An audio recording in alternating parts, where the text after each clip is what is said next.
en est le marché des résidences gérées? On fait le bilan de l'année 2020 sur le marché des résidences gérées avec Étienne Jacot. Étienne, bonjour. Bonjour Frédéric.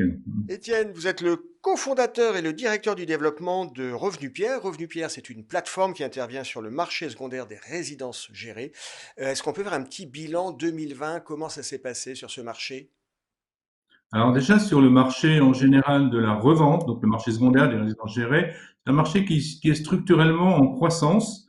Donc finalement 2020, pour l'ensemble des acteurs, c'est un peu plus de revente qu'en 2019. Pour nous, c'est une année 2020 égale à 2019, globalement 95% de 2019 en termes de chiffres.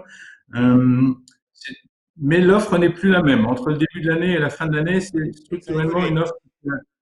Étienne, est-ce qu'on peut rappeler ce qu'on met sous le vocable de résidence gérée? Ce sont des résidences qui sont gérées, qui sont exploitées par un exploitant professionnel, une société professionnelle D'accord. qui prend l'ensemble des risques commerciaux de remplissage et qui sert un loyer, quelles que soient les conditions de remplissage, aux investisseurs propriétaires des murs. On trouve quoi? On va trouver quoi? Des bureaux, des résidences étudiants?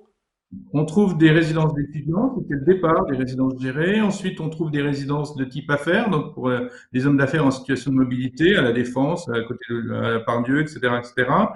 Et on trouve des résidences pour personnes âgées seniors, donc non dépendantes, ou des EHPAD médicalisés. Donc c'est un spectre plutôt large. Vous disiez donc l'année 2020, c'est plutôt pas mal passé sur ce segment du marché secondaire. J'ai l'impression qu'il y a une espèce un peu de rotation quand même. Alors, c'est pas une rotation, c'est-à-dire que l'offre n'est plus la même.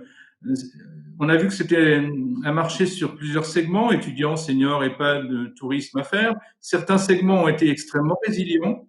Les Ouais, résidences seniors, les résidences EHPAD, les résidences d'étudiants ont été très, ou globalement résilientes. Et ouais. les résidences de type affaires, on comprend bien ce que ça veut dire, hein, ce sont des résidences hôtelières, n'ont pas très bien résisté à la crise Eh économique. oui, eh oui. Ils sont en situation économique compliquée. Donc aujourd'hui, on ne peut pas se permettre, nous, de proposer sur le marché la revente de résidences qui économiquement sont en situation d'instabilité pour 2020, 2021, 2022 sans doute.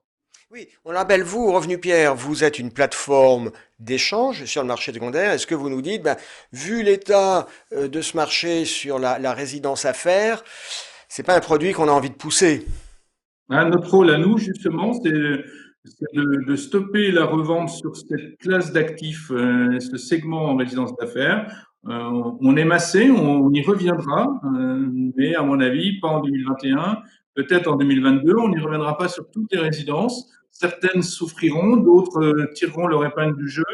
Donc il y aura une sélection naturelle sur ce segment-là, mais on n'y reviendra pas en 2021, c'est sûr. Bon, qu'est-ce qu'on pousse en 2021? On pousse des résidences seniors et EHPAD. Ça, c'est quelque chose qui a montré la résilience. Et tout le monde comprend aujourd'hui que ça fonctionne. Et on continue à pousser des résidences d'étudiants qui ont assez bien résisté à la crise, même si dans certains endroits, on a eu quelques difficultés, des étudiants étrangers qui étaient plus là, etc., etc. Mais globalement, les exploitants ont bien Et, résisté, ont bien comporté vis-à-vis des investisseurs. Donc, on est dans une logique de rente qui continue à être sécurisée. Donc, on peut, avec notre métier, on cherche à proposer de la rente sécurisée pour les clients de nos CGP. Donc, on peut faire ce job sur ces trois segments-là. ok. Vous disiez donc 2021, ce qu'on pousse, c'est pas de résidence senior, c'est tout ce qui est un peu Censi-Bouvard, non? Pas forcément Censi-Bouvard, hein. Nous, on récupère des lots qui ont 3 ans, 5 ans, 10 ans, 15 ans. Donc, elles ont été financées avec différents régimes, du LMNP classique dit amortissable et du LMNP Censi-Bouvard. Vous faites une transition sur le marché de la revente des résidences Censi-Bouvard qui sera très très puissant. Ce marché, hein. Il y a un certain nombre de résidences qui commencent à revenir aujourd'hui sur le marché. Donc on voit arriver depuis 2020 la revente des Sensi Bouvard. En 2021, ce sera encore plus significatif. En 2022, encore plus significatif. C'est pour ça que je disais qu'on était sur un marché qui structurellement est en croissance à deux chiffres. C'est des raisons mécaniques. Voilà. Ok. Un dernier point, Étienne Jacot. En vous écoutant, j'ai le sentiment que quand on anime une plateforme comme la vôtre, Revenu Pierre, Il y a une certaine sélectivité, hein. Vous disiez, voilà, sur le marché de la résidence gérée bureau, on va pas pousser. J'ai l'impression que... Est-ce que vous refusez des affaires, en clair? Alors nous, on a fait le choix de fonctionner en B2B, c'est-à-dire de sélectionner, enfin de sélectionner sur le marché les meilleurs des résidences. Donc j'en ai 10 par jour de propositions, j'en prends 3 entre 3 et 4. Alors, donc déjà une première sélectivité, une première sélection, parce que proposant des actifs aux clients des CGP, on se doit de proposer des actifs qui vont être résilients, qui vont tenir dans la durée et qui vont produire de la rente dans la durée. Donc, Donc, oui, naturellement, c'est sélectif. oui, oui. J'ai l'impression que votre philosophie, c'est de dire, faut éviter de faire des coups parce qu'on peut faire un coup, mais après, si on déçoit le client, on ternit la relation commerciale. Notre vrai client, c'est nos réseaux, c'est les réseaux partenaires, c'est les réseaux CGP, c'est les réseaux bancaires. Donc, ce sont eux nos clients. On a décidé de ne fonctionner qu'en B2B, c'est-à-dire je ne vends rien sur le marché en direct à un particulier sans passer par un CGP ou une banque.